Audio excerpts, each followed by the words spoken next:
We look at ourselves as a platform to foster sustainability as a way of life.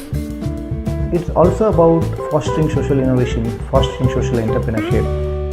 In the long run, what really matters is this informal kind of mentorship.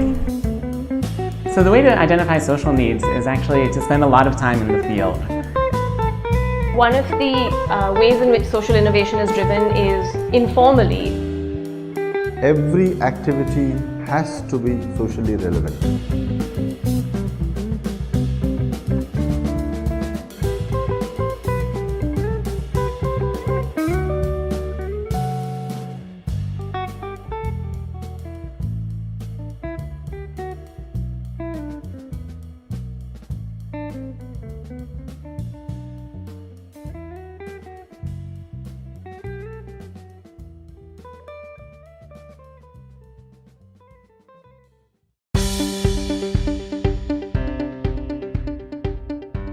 So, Vortex was a company that got seed investment almost from the starting period.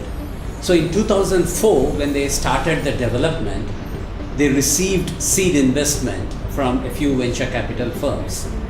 But we did seek more from larger players once we decided to scale the operations. In fact, the first venture fund that invested in Vortex was Venture East, and they invested a small seed sum in 2004.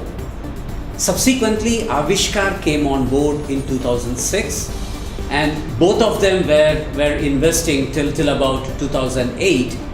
Smaller funds which would be termed as a seed fund. It was in 2008 that we ventured out to other investors.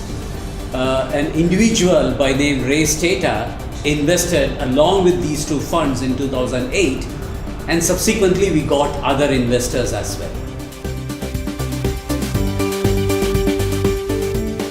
We do see a small difference between the way a social venture fund evaluates Vortex or other organizations for investing and how other venture funds evaluate us.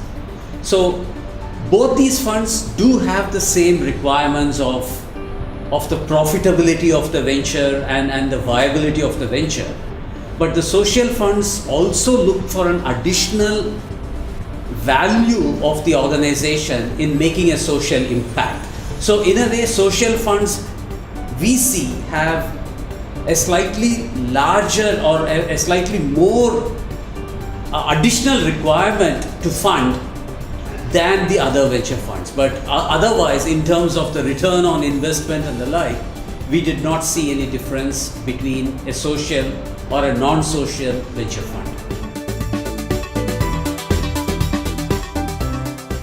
I think the venture funders are committed to making the business a success because they have as much skin in the game as the entrepreneur.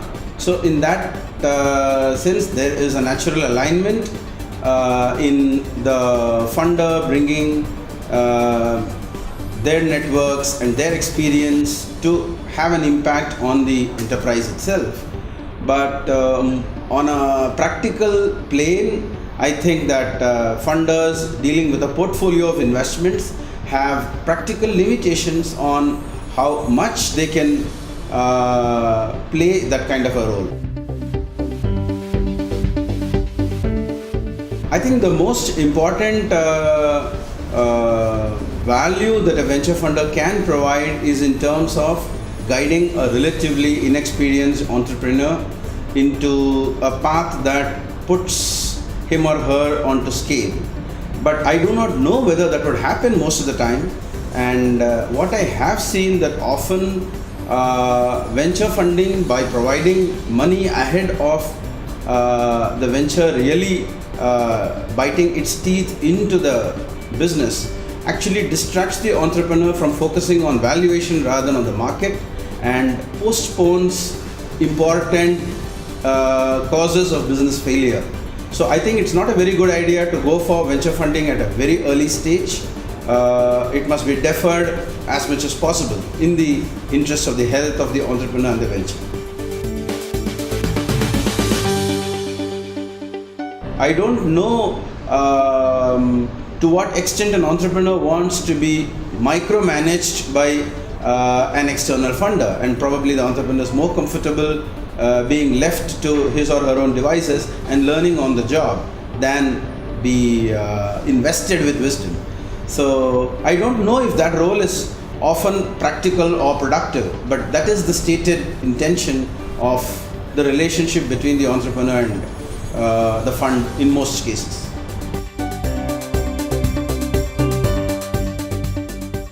I think they should seek funds from the market as early as possible. If they can make their first sale without getting venture funding and then think of investment later to scale, that's the best way to grow. Each organization can scale to a particular level. Like for example, if you take Vortex, since the market is very large, we can actually scale to a very large extent. While there could be some venture which may not scale to that level, or some venture which could scale much larger than what we can scale as an organization.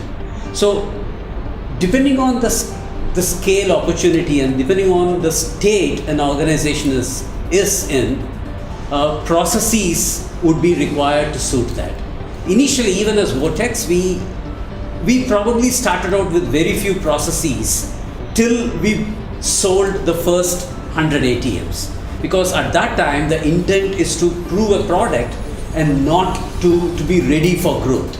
But once we reached that scale, we then built a process to scale us to about 2,000 numbers. And once we reach that, we believe that we'll have to change our processes to suit to grow to the next phase. So I think what an early entrepreneur needs is often much more than funding, not micromanagement, but really providing the entrepreneur with a peer network ecosystem from which the entrepreneur can learn, share and grow. Very often in our culture, I think the entrepreneur is viewed as a lone ranger, but that's not true. Globally, entrepreneur is an ecosystem phenomenon. It's the ecosystem that the entrepreneur needs more than funding.